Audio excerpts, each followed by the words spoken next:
Hello and welcome back to YCFT. We are your hosts, David and Sam. We just finished recording our I Know What You Did Last Summer video, and I could not stand wearing this under the lights. It's too warm. It's yeah. I only wore it because it's been a fair few animated videos where obviously I'm wearing this and I wanted continuity, but God, that was horrible. Welcome. Well, we take a look at I Still Know What You Did Last Summer. Released in 1998, 1 year after the release of I Know What You Did Last Summer. Grammatically, I love this name.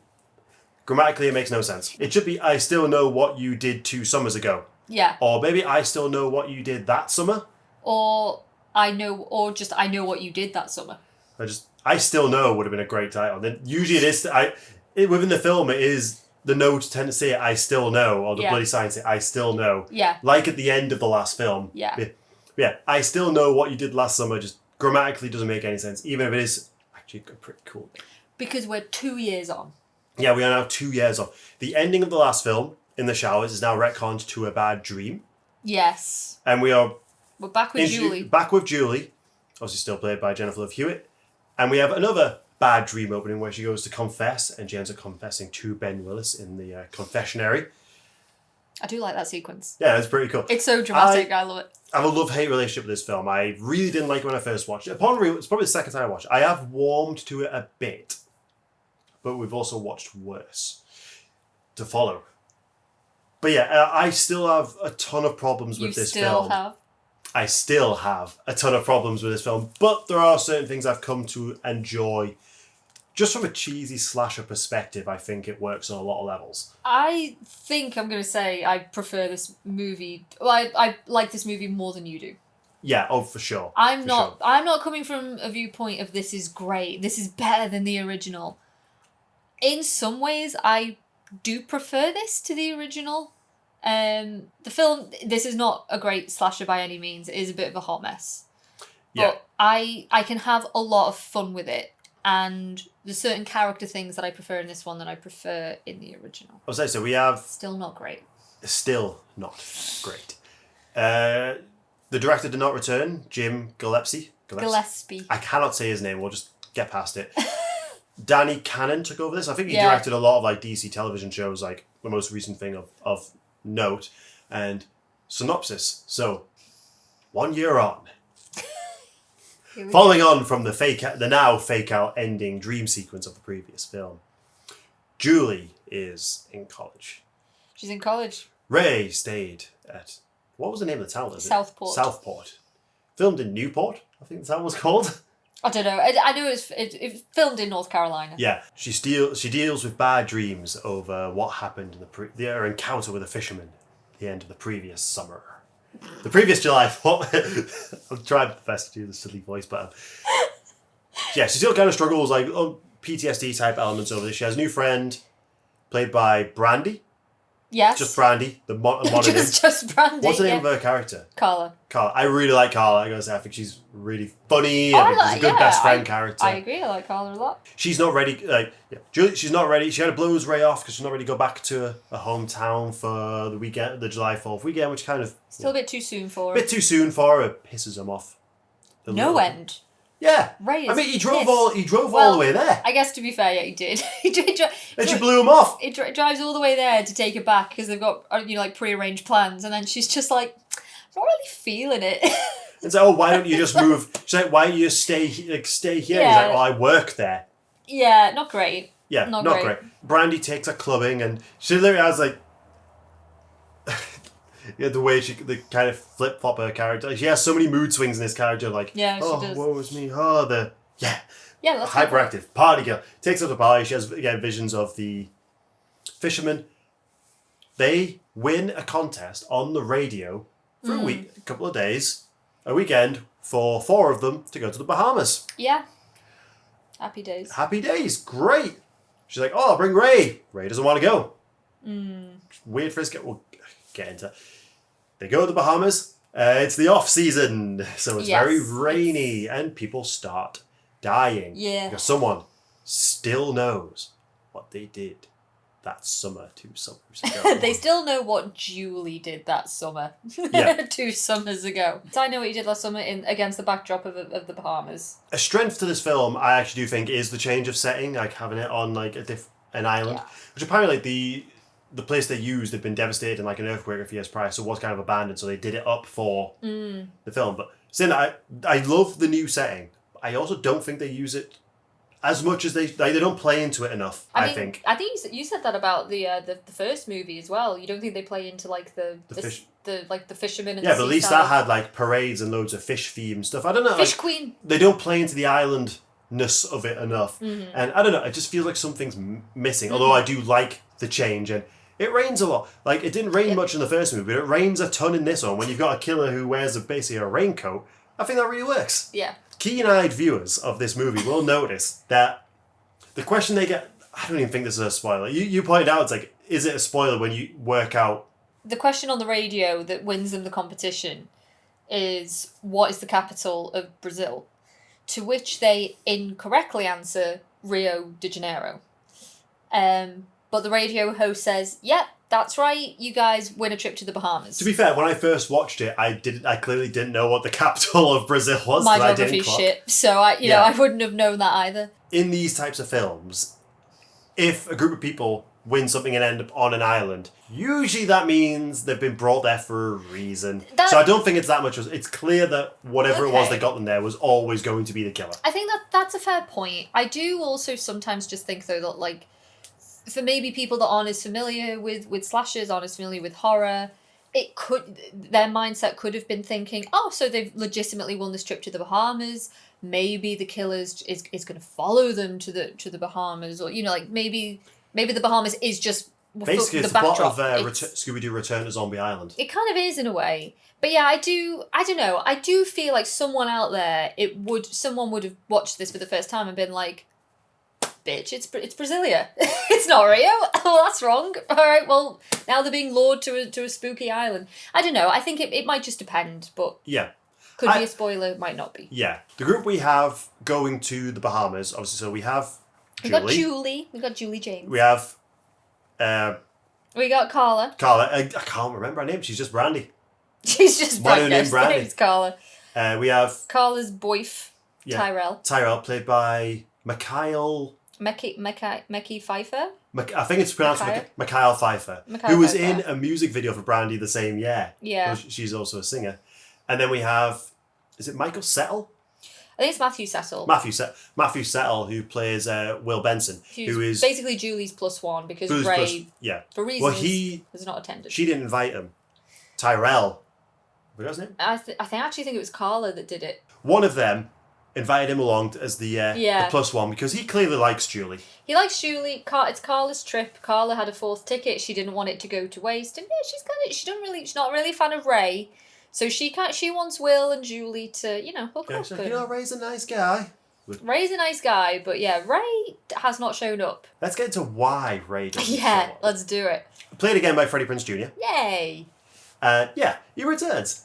He's After back. having a bad experience on the last one, he still came back. Freddie's back. He gets a bit of a shit experience in this one as well, but still, he's back. Yeah, so the reason he says no doesn't make a ton of sense. No, he's a bit miffed because it's kind of, you'll go off to the Bahamas, but you won't come back to Southport with me. Be with me. So we plan and agree on it, but it's the Bahamas. It's the Bahamas, right? You know what? I can see both sides of this. It's the Bahamas. I can see not wanting to go back, even though I think it was a dick move to let him come all the way to see you. At the same time, if you had plans to be with her all weekend, that means you were free. You probably could have stayed. You could have stayed with her for at least a few. Yes. Faults on both sides, but saying it's the Bahamas. Yes, it is the Bahamas, and especially there's something he wants to ask her. Yeah, he proposes to his friend Dave. We know what happens to Dave's. Well, he doesn't propose to Dave. He tells Dave that he's going to propose to Julie. That would have been a very different movie. But we know what happens to David/Daves in films. It's inevitable. They don't do well. Yeah, so it's like, Bahamas is pretty romantic even during storm season. So it just doesn't make any sense. But he does change his mind because he says he will try to get there. And he does try. He does try. And that is basically when we meet our killer for the first time. Yeah, fisherman's Yeah, back. driving through the night. His mate's like, I'll come with you. I've got some mates in that area anyway, so I'll come up with you. And they come across a car, abandoned in the middle of the road, with a body next to it. Checks out, it's a dummy. Yeah. Kind of the dummies in Helen's family store. Oh, my. I don't know if that's meant to be a link or anything. And Dave is killed.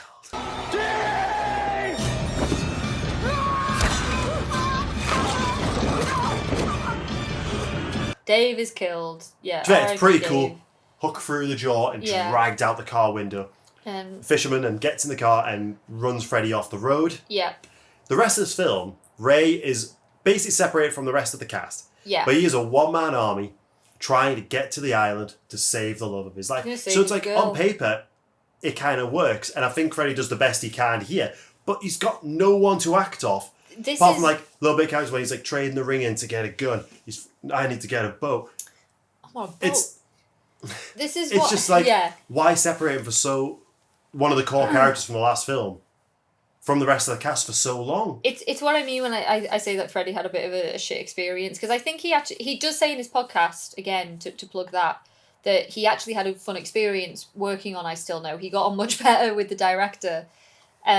But yeah, he is completely isolated from the rest of the cast. He's got like 2 scenes with Jennifer Love Hewitt, hardly any scenes with any of the other cast members. Yeah. Like his arc is trying to get to the Bahamas, and like, you know, the stuff that he has to do to like, he's got to pull on the engagement ring, and he's got to get on this long bus, and like he's got to get on a boat, holding, you know, a guy to a gunpoint to, you know, convince him to take him there. It's like, but it's like he's driving a boat in a storm with one arm because it's in a sling. It's like, are we going to concentrate on that at all? No. And it's like, why? It's an interesting way, I think, to like, it's an interesting position for his character to be in, like, pretty much throughout the movie. But yeah, it's like poor Freddy. Like he must have had a very different experience working on the movie to everyone else. But he did say he enjoyed it. Jennifer Love Hewitt was disappointed that the original director did not come back. Obviously, she must have got along with him much better than Freddy did. But I think for the most part, she still had a fun time working on it. I think we briefly saw some of the making of this one, and I think the cast got along really, really well. Jennifer Love Hewitt especially was saying, like, we're all having a lot of fun. She was really happy that Freddie was back. Yeah. Like, she made a point of saying, like, oh, yeah, he's back, like, you know, having, like, a reunion. It's really nice. So that's nice, you know. I do like the photo she has of Helen, her best friend, they couldn't... It's just a still from the last movie. But it's from the day that she died. She's on the float in essentially a death outfit. It's like, why would you have that framed? It's like, why? Could you not get Sarah Michelle to... Could you not Photoshop something? This is just such like a pet peeve I have of movies, and I see it a lot in horrors. Like, anytime there's a photo of a deceased character in a frame, it's always a production still.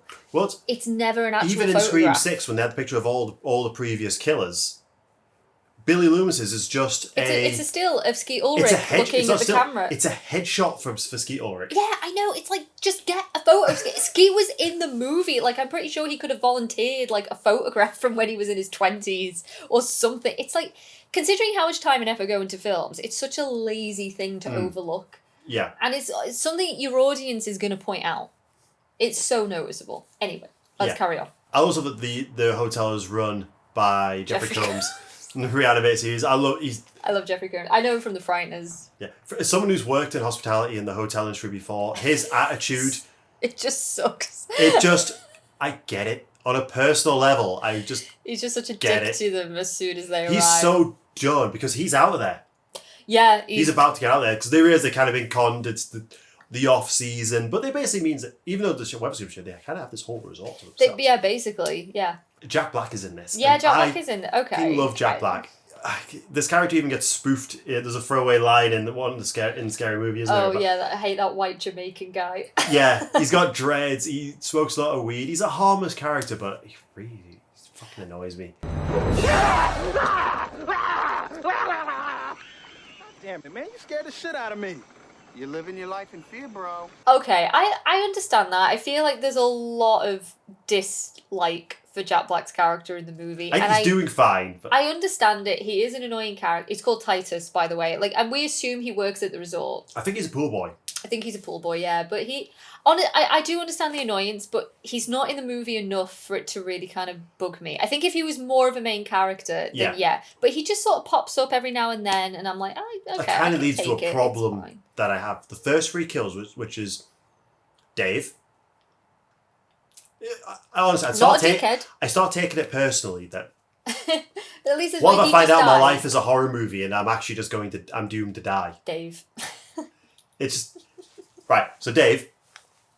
Then there's just a member of staff. I can't even remember his name. One of the porters, yeah. I think the most interesting thing about him is that he puts on a bit of a Jamaican accent just for the customers, but then like speaks to just a normal American accent to everybody else, which I thought was a nice touch. Like everyone has their hospitality face. Yeah, this one has a little bit more comedy. And then Titus. They are the first 3 kills. I think. No, there's the maid as well. The maid. All right. First 4 kills.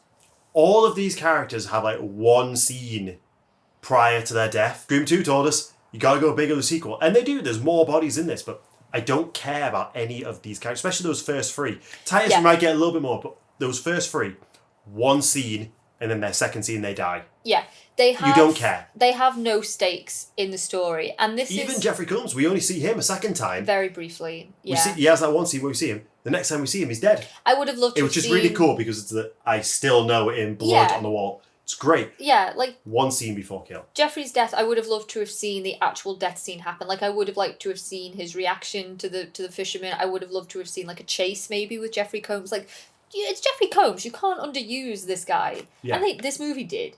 But yeah, it's like it's a big difference to the first movie because even the first one is flawed. We've talked about that one. But at least the characters that die and the characters that are picked off, they've got stakes in the story. Like they're our main characters. Like we're invested in them. Yeah. To a point. Whereas in this one, a maid is killed, a hotel porter is killed, Ray's friend that's in one scene. These aren't characters that have any major claim in our story. So it's there's literally zero tension. I don't care. No offense. I don't care that the maid has been killed and ends up in a tumble dryer. Yeah. I will say this though, Julie's done so much better in this one. Oh, even if her mood just seemed to flip flop. Like we said in the last video, I feel like she was written to be more like Helen. Like she has nicer hair. She's a bit more confident. I much prefer Julie here. It's the biggest strength of this film is that Julie's just a much more. Not necessarily. I'm not saying that Julie's unlikable. She's less boring. She's just she's. That doesn't mean she's Neve Campbell level of interesting. No, but they are different characters. Yeah, but she's just.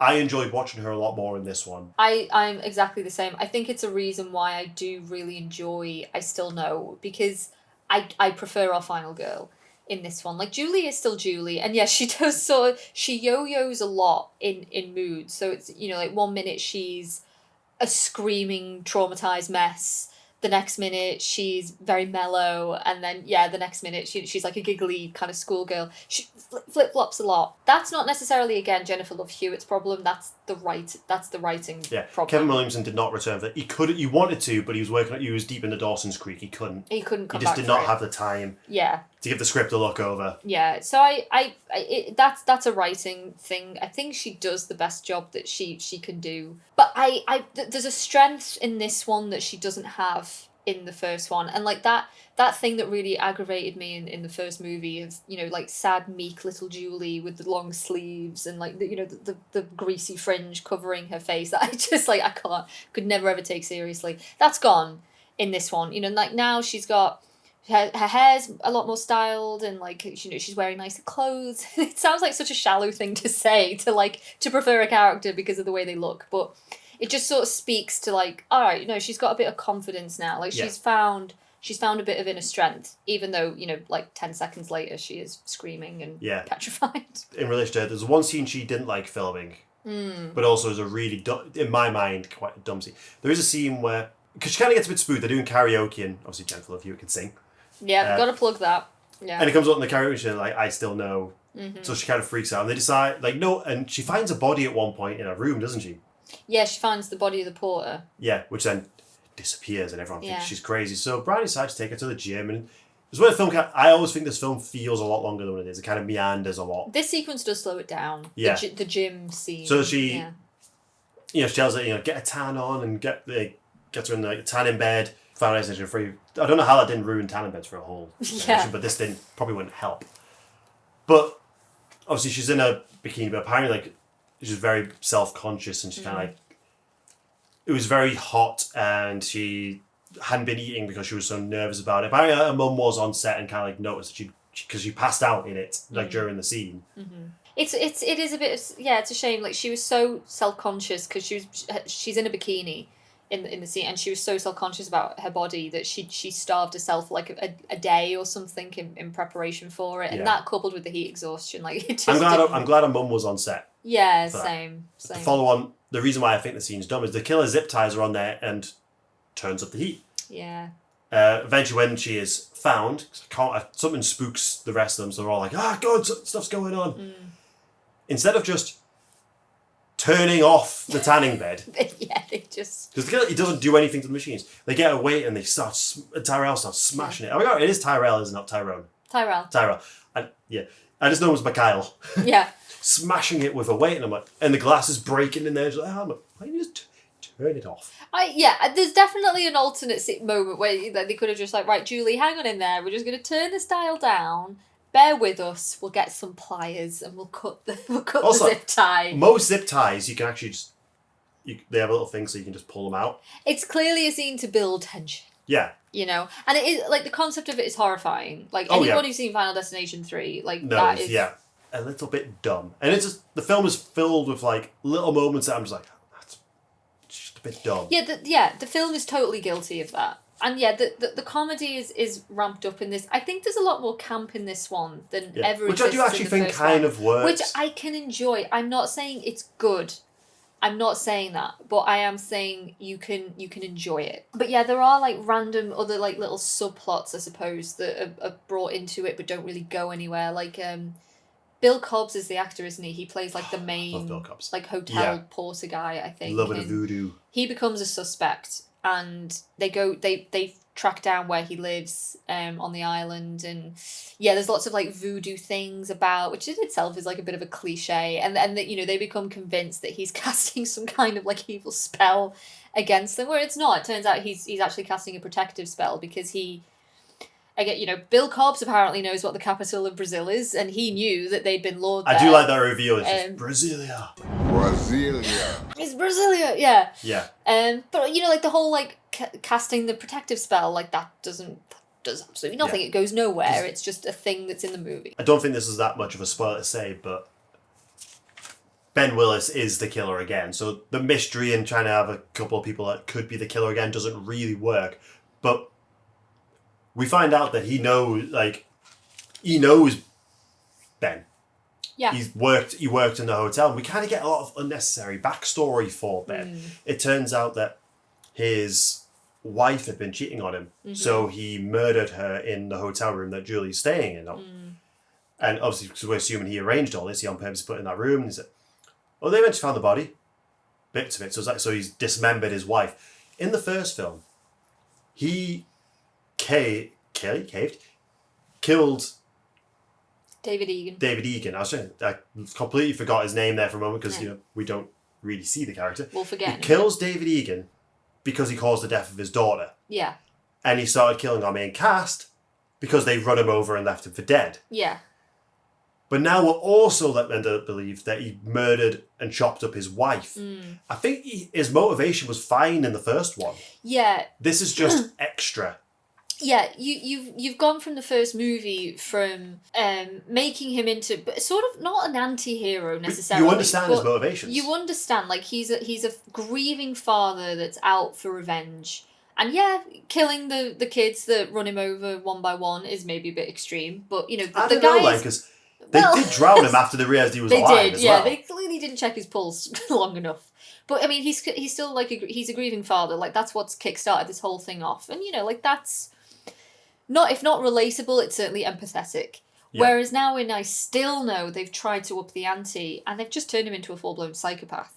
You're like, oh, now the guy killed his wife and chopped her up into little pieces. And so now they're basically saying that the guy was just kind of cuckoo from the get-go. And I get what you mean, like kind of like lessens the character in a way. Yeah. It's straight, like, it kind of has the opposite effect, I think, of what like, the writers were intending. He's like, oh, I've seen Ben out in the woods. Yeah. So we end up in a cemetery where we see the grave for Susie, we see the grave for his wife, and we see an open grave, which I just realised it's on the side of the film here, actually, for Julie James, and it has, like, the day of death. It's like, that's like, I only just noticed that on the spine. Mm-hmm. Do we do the reveal? I think so, yeah. There's a character, you realise there's a character we've not really talked about, because also he's not massive in the film, and that is Will. Will Benson. Will Benson. Yeah. She's kind of a nothing character, really, but I'd say this is probably our first proper Scream comparison for this one. Mm-hmm. This one has 2 killers. Yes. I can't find a wound. It's because it's not my blood.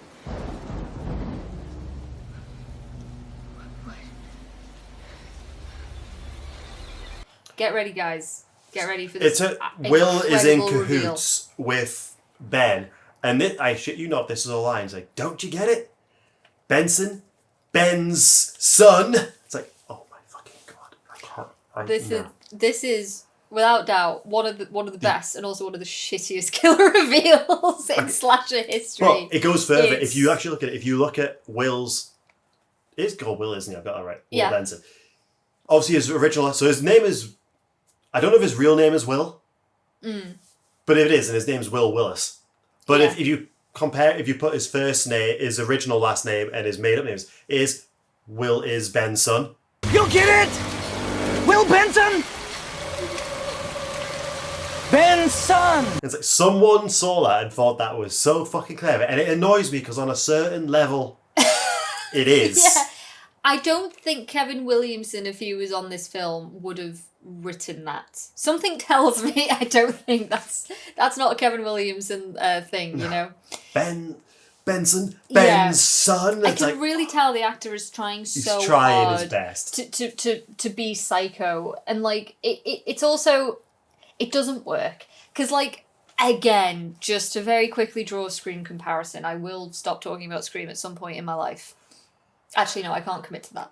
But in the first movie, like you've got Skeet Ulrich, who is a suspect from the get-go, you know, like there's certain things that he does that, you know, plant the seed of doubt, you know, like he's got the mobile phone and he doesn't have an alibi and like, you know, he's acting kind of weirdly with Sydney. It's like the film doesn't shy away from the fact that this guy's a fucking obvious suspect, and Randy, you know, suspects him from the get-go as well.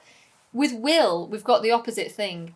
There is nothing in the movie that he does that's shady in any way. There's nothing that presents him as anything other than just like this affable, likable guy. So when he suddenly turns psycho, I know the effect they were going for. They were trying to make him look scary, like, oh, this guy's been hiding it so well. Come on, Julie, what's your favorite radio station? 96.7. It's time for you to contemplate the ultimate quickie getaway.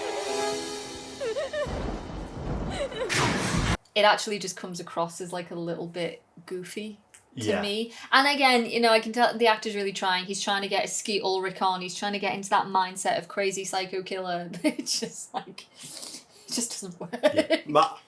In my headcanon, I think all the kills on the island were done by his dad. Apart from Esther, is that his name? Esther, he was stabbed by Will. Yeah.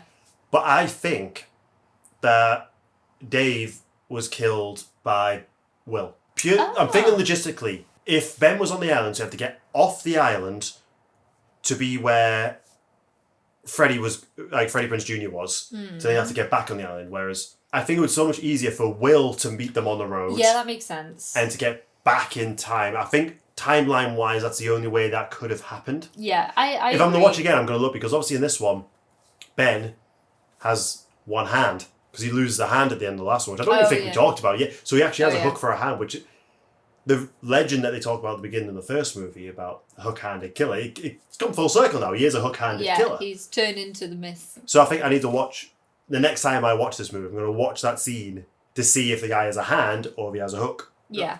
Like, just, obviously he's using a hook. Yeah. So we'll see, maybe. That's just in my headcanon. I think that's the easiest way things could make sense. I think something we did talk about in the last movie as well was how with every adaptation or, you know, like every sequel of I Know What You Did, having the fisherman as the killer becomes sort of weaker and weaker. Yeah. Like the connection is tenuous. It does make sense in wanting, again, revenge on Ray and Julie. It does this time around because he failed the first time and he lost his hand in the process. I think going back to what we mentioned before, it weakens the fact that a lot of his kill count in this movie are characters that have zero connection to him. Yeah. He's killing off maids, he's killing off hotel porters, and even like our core group, you know, Tyrell and Nancy, the bartender at the hotel, Jeffrey Combs, the hotel manager, they've got nothing to do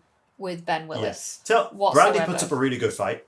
Yeah, she does. And obviously doesn't know how to survive, but she crashes through a lot of stuff. She does. I mean, I guess like a question I asked you as soon as we watched this, as soon as it was over, was, is there a version of this movie that would have worked if Ben Willis actually wasn't the killer? If it was just a new killer? I don't think so. No. I think he needed to be the killer. Yeah. But arguably, I'd say there's a version of the story that did do this better, and that was the Scream TV series. The last episode of season 2, the one where they had the finale, but it was a fake finale, and you had to tune in a few weeks later for the final episode. That took all of our main cast, put them on a screen, and that episode did this type of story so much better than this did. But I genuinely think the only way it probably could have worked would have been with Will Benson as the sole killer avenging his father. But that's also really weak because I think a strength of the scene is finally getting to see Muse Watson back. Yeah, I think... Again, there's so little of them, and it's criminal how little of them there is. I think it's another thing. I always do enjoy seeing the fisherman killer, but I think Julie figures out from the get-go, as soon as characters start dying, that Ben Willis is back. Like, Ben isn't dead. Because they never found the body. He's followed me to the Bahamas. So when we actually start seeing the fisherman going after these characters, I know it's kind of like it's a moot point, but I don't really understand the value in keeping the fisherman disguise. Because, like, well, the cat's out of the bag. We know it's you, Ben. We know it's you. Yeah. You don't need to wear the fisherman's slicker thing anymore. It's like, I know for the sake of the film, like, they want to, you know, recapture a bit of the original in that sense. But, like, in terms of the story, he doesn't need to have the disguise anymore. Like, we know it's you, Ben. Yeah. We know it's clearly you. And that's a choice he's had to have the fisherman's hook grafted onto his his hand stump. Yeah, yeah. And it's also just, in terms of the cast, what Brandy brings and what Tyrell, the actor that plays him, sorry, what's his name again? Mikhail Pfeiffer. You know, they obviously bring a little bit more of, like, levity to it. You know, they're a fun couple. Obviously, we've got Jack Black, Jeffrey Combs. Even like his scenes are, you know, pretty comical. Just like how like he doesn't give a shit about any of these characters. He doesn't care about like providing good hospitality. But one thing that I really missed from the original is that kind of soap opera quality. You know, we talked in the original video, the video on the original movie, about, you know, how important the dynamics are and the broken dynamics, and, you know, what this seemingly killing this guy has done to, you know, to this core group. And I understand it because of where we are in Julie's life now. Like, well, you know, these aren't characters that were there that summer. You know, they're just moving on with it. Like, they've got no connection with Ben Willis. Like, there's no reason for them to be down in the dumps, and there are no broken relationships. But I do feel like there was a chance where they could have built a bit more tension in the group, and that doesn't happen. Yeah. A big thing of the original are those dynamics. You know, like, are the friendships going to get mended? Are the relationships going to be rekindled? And in this one, we get a bit of tension with Tyrell and Julie. He's convinced she's crazy, and he thinks, like, she's bringing everything down. Like, he's also really horny, and he can't get any. But that's it. Yeah. Like, we don't really get any fallings out. We don't get any major tension. And I do miss that. Yeah. In this one. Ray turns up in the final confrontation, has a bit of a fight with Will, obviously with one arm, kind of gets shit kicked out of him a bit. Will holds him up for his father to do a killing blow to him. Kind of hits him, makes Ben kill his own son. Julian's like, you just fucking die, and just like, shoots him multiple times into his grave.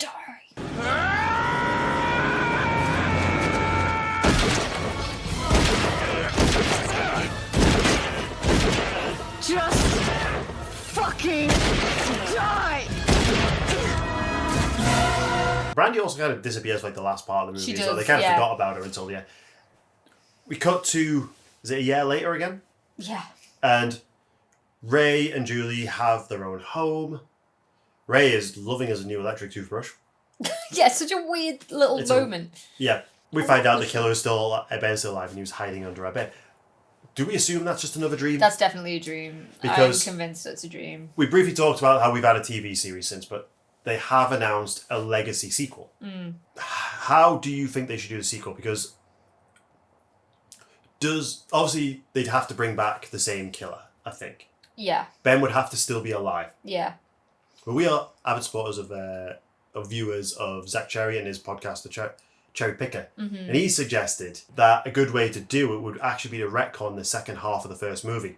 It's most of the first movie. Yeah, it's have just the opening. events of the original summer, the opening where they knock the guy down, and then cut to 25 years later. Yeah. And that means not only... Because apparently they have approached Jennifer Love Hewitt and Freddie Prinze Jr. Yeah. But this way, you get Sarah Michelle Gellar Get back. Ryan Phillippe Get back. Ryan Phillippe back, if they're up for it. And can you imagine, like, just having more time to see what this did to them? I think it's a brilliant I idea. think that is a fantastic... Thing is, the I Am Legend sequel they're doing is doing something kind of similar, because that's not following on from the theatrical ending, it's following on from the original deleted scene ending. If they can find a way to explain it that won't confuse audiences, but at the same time, if they do continue on from I Still Know, I would quite like to see Brandy return.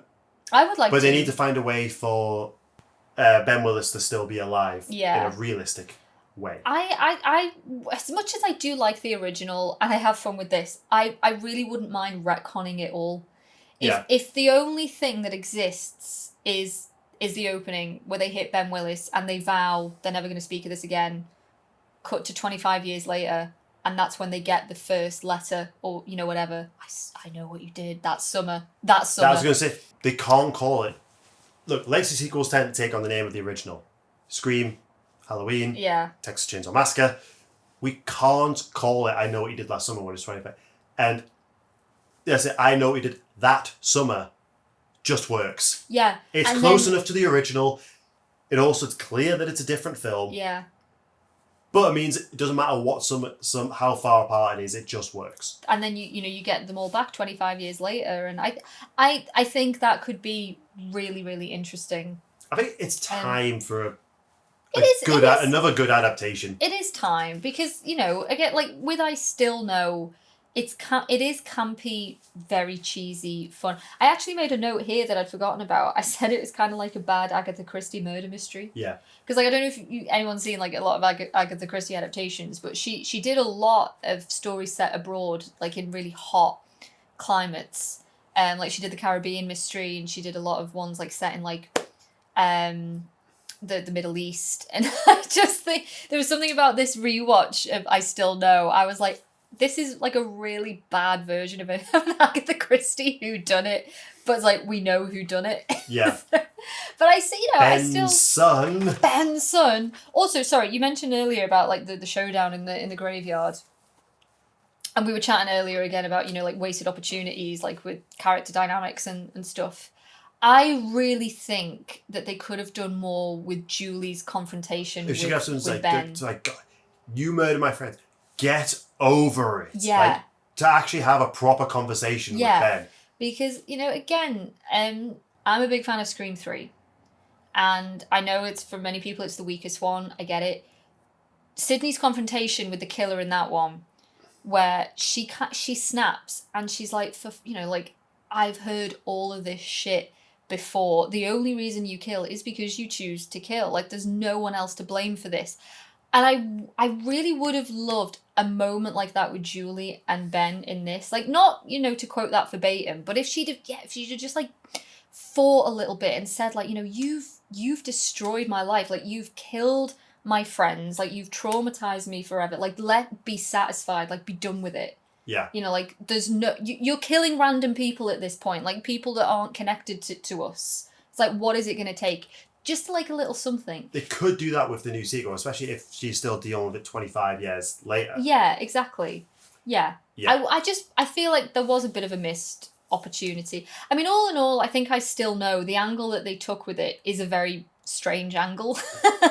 And I know Jim Gillespie, the director of the original, said that he thinks that they botched it. Like, there was a chance to do something really clever and really interesting, but the Bahamas thing just kind of thwarted that. And I always know what he did last time which came out in 2006, was meant to come out in the year 2000 and was originally supposed to have Jennifer, Freddie, and Brandy return. Jennifer didn't want to do another one purely because she didn't want to be typecast as Scream Queen. Yeah. So that is why these characters were left died. behind at this point. Yeah. But obviously it's been many years and It's they're been many open years. Well, to returning. you know how many years it's been since I Still Know What You Did Last Summer? Oh. 25 years. It's 25 years old. God, Came out in 98, baby. that's mad. Do you have any more notes on this one? Doing research in budget and box office, the budget for this is kind of all over the place. It varies between $24 million and $65 million. Like, they are not two similar figures in any It's way. hard to find the box office. Isn't the box office like 80 or something like that? Box office was 40. But I've also heard it is 80, so it's like, was it 40 domestically and 80? Yeah. It didn't do as well as the first one. And critically, it didn't do very It's well just like either. This, 7%. It's better than 7% by far. of course, it is. Like, that's totally. I can have a lot of unfair. fun watching this one, and I think watching it with people is even more fun. If you've had a drink, it's even more fun. Oh yeah, absolutely. But it's not a good movie. No, it's not a good movie. This is one of those, like, arguably it's kind of trashy, but it is fun. You can totally have fun with it. And I will look forward to watching this again, like maybe next summer. Thanks for stopping by, guys. Next week we will look at I'll Always Know What You Did Last Summer. Yeah. That was a wild ride. But yeah, just like the first one, they're both flawed films. This is not the best slasher franchise out It's not. there. But there's enjoyment to be had, and Yeah. there's just something about the 90s which I just find now really enjoyable. Absolutely. Totally the I same. wonder if I'm eventually going to get like that with early 2000s. That's the thing. It's like I think we'll talk about this and I'll always know, but, you know, we are sort of destined to get a slew of films set in the early noughties. Yeah. And, I said, we're in that point now. It's like when we talked about in *Malignant*, when characters flash back, they tend to flash. If they want characters who are in like their late 20s, early 30s, you're going to flash back to the early 90s. Yeah. So when there was a character that flashed back to 93, the year I was born, I was like, ugh. Mm-hmm. that hit me in a place It's happening I more wasn't and more. prepared for. Yeah. So yeah, we're doomed to repeat the early noughties, for better or worse. It's going to happen. But we're discovering that 90s fashion is easily wearable today. For the most part. The fringes, not so much. The hairstyles not so much, but the clothes. Everything's definitely. like There's a lot of baggy, and I really like that. There's a lot of baggy. Yeah. So thanks a lot, guys, and we'll see you next week.